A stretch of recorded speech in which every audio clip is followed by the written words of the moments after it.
Здравствуйте, дорогие друзья! Я приветствую вас на очередной лекции канала «Жизнь после жизни есть, я знаю», который посвящен доказательствам жизни после смерти и устройству потустороннего мира, куда каждый из нас попадает по завершении своего земного пути, где и воссоединяется с ранее усопшими родными и любимыми и продолжает бесконечное путешествие по нашей прекрасной и удивительной Вселенной. Если вам нравится то, что мы делаем, вы можете поддержать работу нашего канала донатом по ссылке в описании видео. Благодаря вашей поддержке наши ресурсы остаются бесплатными для всех. Большое вам спасибо. Сегодня мы подробно поговорим о смысле смерти. Узнаем, зачем умерли наши любимые и близкие, и почему эти, на первый взгляд, трагические события на самом деле ведут нас к лучшему. Приступим.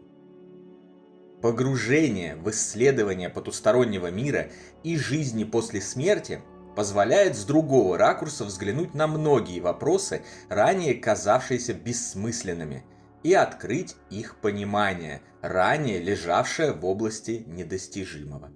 Так, например, в предыдущих лекциях, наших книгах цикла «Жизнь после жизни есть, я знаю» и публикациях нашего телеграм-канала мы с вами уже разобрались, что любое событие в физической реальности, независимо от того, какую эмоциональную окраску придают ему живущие, не является плохим или хорошим. Абсолютно любое событие физической реальности – это практическая точка роста духа, воплощенного в теле, который при его помощи определяет для себя возможности. Воспользоваться этой точкой роста для своего прогресса и развития, или же пройти мимо, не использовав предлагаемые ей перспективы. Каждый сам решает пойти от этой точки вверх к росту или вниз к деградации. При этом любой дух обладает святейшей и незыблемой свободой воли, дарованной ему Создателем. Никто и никогда его ни к чему не принуждает, не наказывает и не вознаграждает. Никто не может ему ничего навязать без его собственного на то решения. Его выбор – это исключительно его зона ответственности. В любой ситуации конечное решение о чем-либо всегда остается за духом. Ему лишь предлагаются сцены, условия, ситуации и декорации, в которых он этот выбор может сделать. Причем некоторые из этих условий дух вместе со своими близкими определяет сам, составляя сценарий будущего воплощения в известных ему целях. Не исключением является и разлука с нашими усопшими родными и любимыми. Смерть любимого человека – это предлагаемая существующим устройством Вселенной точка роста, пройдя через которую можно укрепить свой дух, развить самостоятельность, самодостаточность и независимость, стать лучше, чище и добрее, научиться безусловно любить людей, животных, природу и помогать им на протяжении всего своего оставшегося воплощения. Справедливо и обратное. Сделав иной выбор, можно занырнуть в океан мрака, печали, ненависти и деградации и так и не всплыть оттуда до конца жизни, рискуя и за ее пределом столкнуться с персональным адом, наполненным страданиями и горем, страшными образами смерти, потери и бессмысленности всего сущего, значительно отсрочив таким образом счастливое воссоединение с родными, которое в норме происходит сразу по завершении физического отрезка нашей жизни. Представителей как первого выбора, так и второго мы наглядно видим среди наших читателей, зрителей и слушателей. Среди тех, кто обращается к нам за помощью, рассказывает свои истории или просто выражает свое мнение в комментариях. Не менее отчетливо мы видим и последствия, которые для них создает таковой выбор. Если вы один или одна из тех, кому Вселенная предложила точку роста в виде разлуки с любимыми их смертью, очень важно на этой развилке не отправиться по второму описанному мной пути. Вам это может показаться абсурдным и несоответствующим реальности, но это важно не только для вас, но и для ваших любимых, и в целом для всей Вселенной. Ведь что бы там ни виделось с ракурса бренного тела, и как бы материальный мир не убеждал вас в вашей же собственной незначимости, на самом деле каждый человек – это неотъемлемая и одинаково великозначимая часть бесконечной Вселенной, влияющая в ней на все без исключения. Чтобы не отправиться по пути мрака и страданий, вы должны осознать следующие смыслы, предлагаемые потусторонним миром в процессе его постижения и по мере его открытия. Смысл первый. Когда влюбленные находятся вместе на одном физическом уровне земного мира, они часто говорят, что они половинки друг друга. Это может показаться просто красивым словом для вызова положительных эмоций и обольщения, но копнув глубже, мы узнаем, что все не так просто, и это говорится вовсе не для красного словца, а потому что на уровне духа мы прекрасно осознаем истинную суть любви. Мы действительно являемся одним целым с теми, кого любим. Нити любви связывают нас в одно и делают единым. Мы являемся одним целым и вообще со всей Вселенной, и всем, что в ней есть. Но до такого уровня осознания еще предстоит дойти в будущем. Сейчас же с позитивными целями духовного прогресса давайте сосредоточимся хотя бы на осознании истины на личном уровне, в который вовлечен лишь небольшой круг родных и близких нам душ. Вы едины с ними. Смысл второй. Итак, вы являетесь одним целым со своими любимыми. Вы один и тот же живой организм, одинаково чувствующий все во всех его частях. Когда хорошо одному, хорошо и другому. Когда плохо одному, плохо и другому. Так может разве быть разной ситуация для вас, если она обращена к целому? Разве может страдать только один разлученный смертью, а другой блаженствовать в духовном мире? Конечно, не может. Как и любая другая ситуация, смерть – это ситуация для целого и для всех, из кого оно состоит. Вот почему на протяжении веков раз за разом духи с того света убедительно просят живущих не погружаться в горе, страдания и депрессии по уходу их любимых, так как эти негативные эманации очень явно влияют на умерших.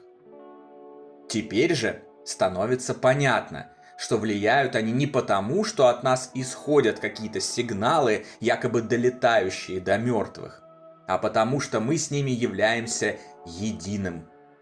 И раз одна часть единого испытывает боль, разумеется, что и вторая тоже моментально начинает ее ощущать.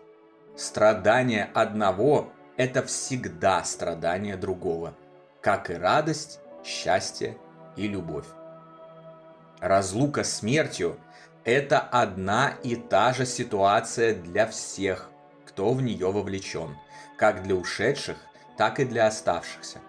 И вот почему это всегда точка роста для всех же вовлеченных. И вот же почему крайне важно отработать эту ситуацию достойно же справившись с ней, не причинив боли и страданий ушедшим.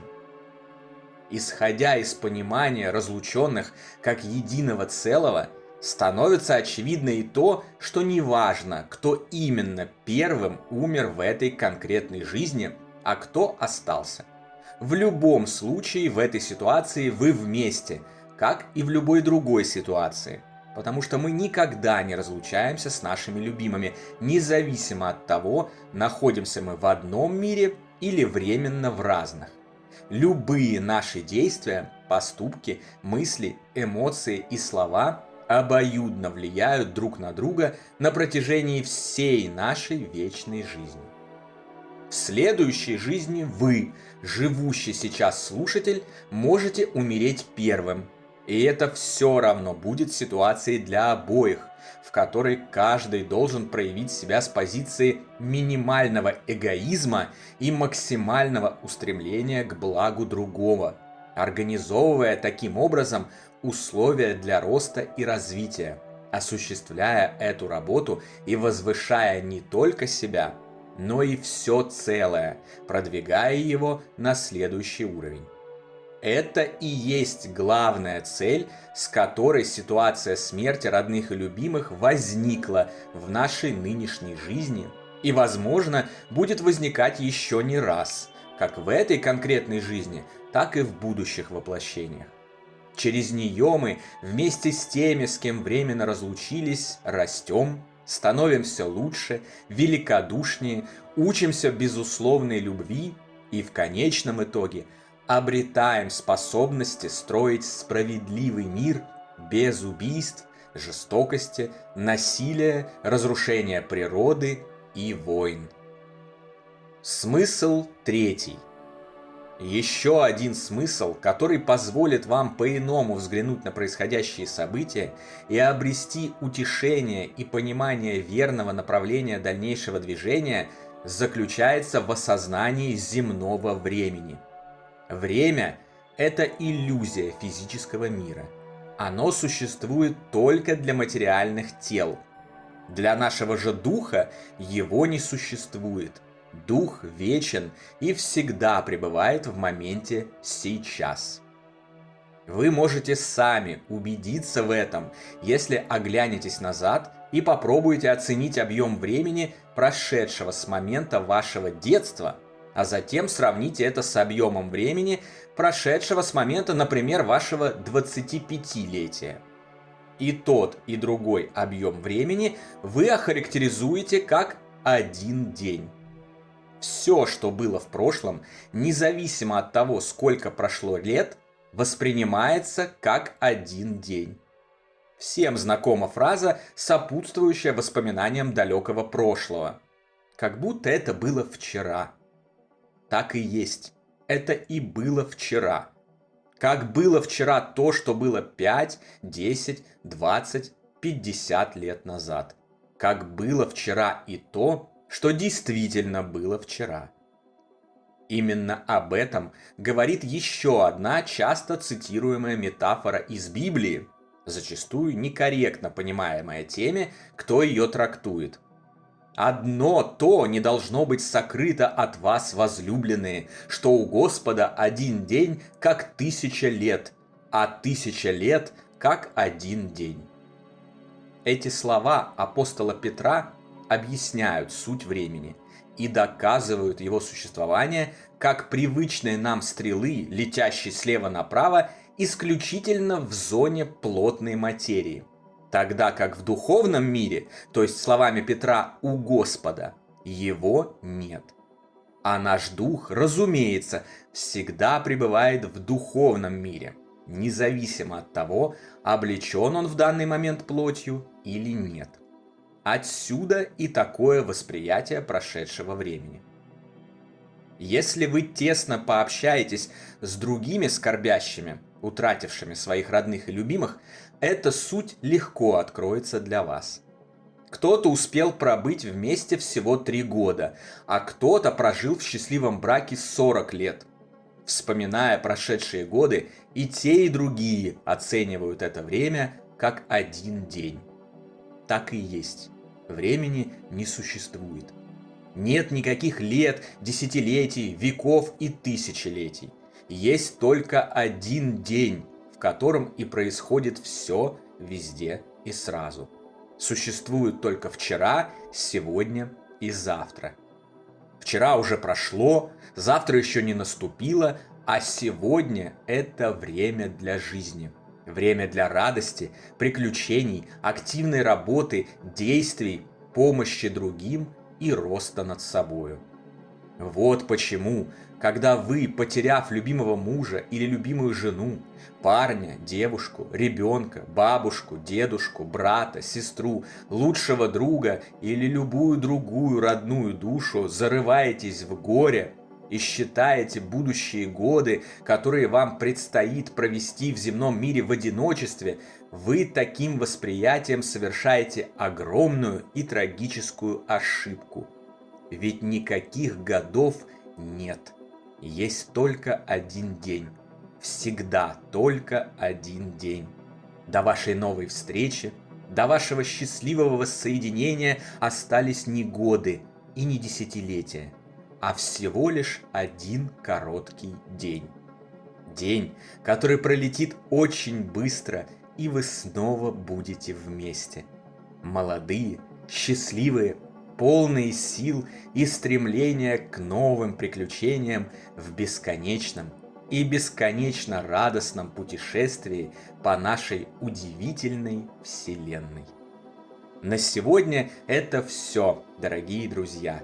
Дополнительную интересную и полезную информацию за пределами лекций, ответы на ваши вопросы о жизни после смерти в целом и по этой лекции в частности, а также познавательные статьи о потустороннем мире вы найдете в нашем телеграм-канале. Ссылка на него, как всегда, в описании видео и на экране. Добро пожаловать! Встречаемся на новой лекции здесь же, на нашем YouTube-канале. А пока всего вам самого лучшего, волшебного и замечательного.